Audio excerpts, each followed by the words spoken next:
Ya bisa kembali lagi Hidup Sehat, itu tadi adalah makanan pereda nyeri. Dan udah ada juga di tengah-tengah kita bersama dengan Dr. Azila Gladi, PhD. PhD, kayaknya dokter pereda nyeri sakit hati. Nyeri salah. Iya bukan dok. Nah, itu beda lagi, itu sama dokter Ikhlas aja konsulnya. Iya. Siap menerima konsultasi nyeri hati.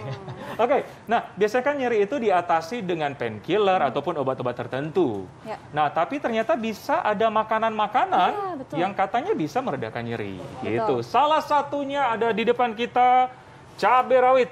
Cabai rawit. Nah, itu rasa pedas ya. Iya pedas nah, ya. Dokter, katanya konsumsi cabai dapat bermanfaat sebagai pereda nyeri dan kram.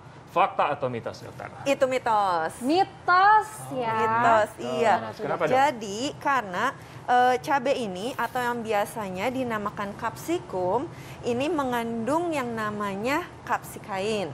Nah, kapsikain ini justru ada ketika kita makan ada rasa burning sensation atau rasa panas di mukosa.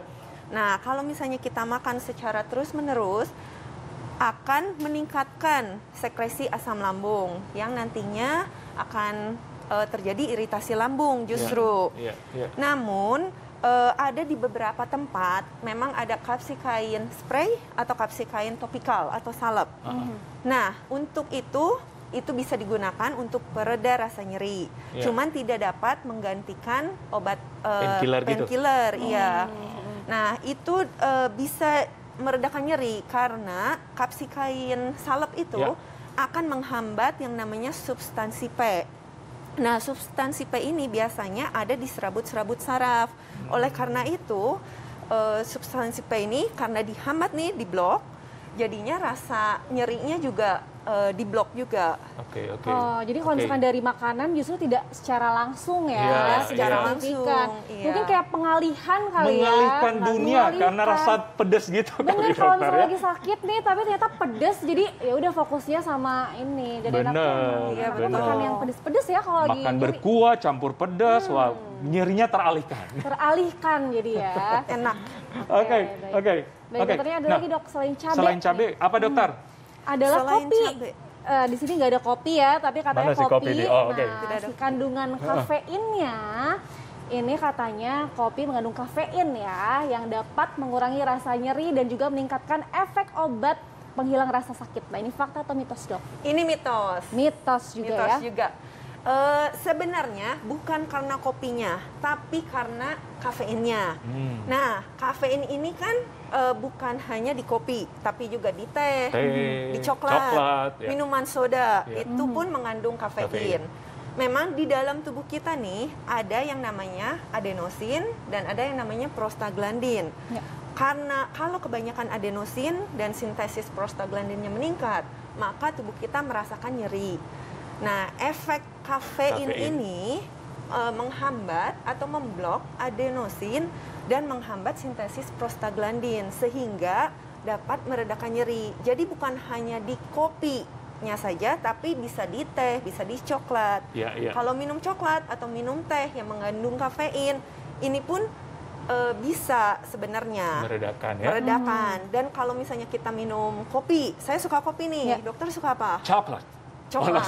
Coklat teh. Sama-sama ada kafeinnya ya? Iya, begitu ada kafeinnya, itu melepaskan dopamin. Dopamin itu kan efek painkiller natural di tubuh kita. Benar. Jadi bukan karena kopinya, tapi kafeinnya. Ya, itu Oke deh, sering minum coklat deh. Ya, jangan kebanyakan juga nanti jadi diabetes kayak tadi nyambung kan ya. Oke dokter, ada satu hal lagi ini yang sangat dipercaya oleh masyarakat. Mengunyah bawang putih dapat melegakan tenggorokan dan meredakan peradangan. Fakta atau mitos? Fakta. Fakta.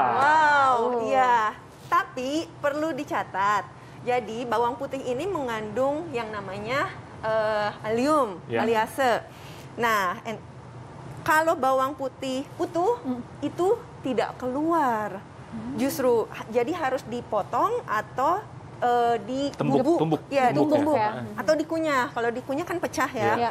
Nah, si enzim ini karena memang punya efek untuk antimikrobial, anti peradangan, dan anti buat bloating ya, anti bloating. Kembung ya. Kembung ya. Jadinya kalau memang makan bawang putih ini memang bagus untuk tubuh. Tapi sayangnya enzim ini tuh banyak hilang ketika sudah dipanaskan. Nah, berarti kalau untuk dimasak kayak gitu itu nggak ngaruh ya? Itu nggak ngaruh. Jadi dalam 100 gram bawang putih itu biasanya mengandung 37 miligram. Oh, sedikit ya? Sedikit, tapi begitu sudah dipanaskan justru lebih sedikit lagi, hanya 10 miligram. Oke, jadi kalau mau ngambil efeknya tadi bagusan dalam keadaan mentah. Dalam keadaan mentah. Tidak dipanaskan. Tapi kan bau ya. Iya. Iya. Habis itu minum coklat ya. Habis itu minum coklat tetap ya. Nah, ini ada lagi nih dokter yang dipercaya ya di masyarakat nih. Jahe, mana jahe? Nah nih, jahe ini katanya memiliki sifat anti mual yang dapat menenangkan perut. Tapi jangan dijawab dokter, kita akan kembali sesaat lagi pemirsa, tetap di Hidup Sehat.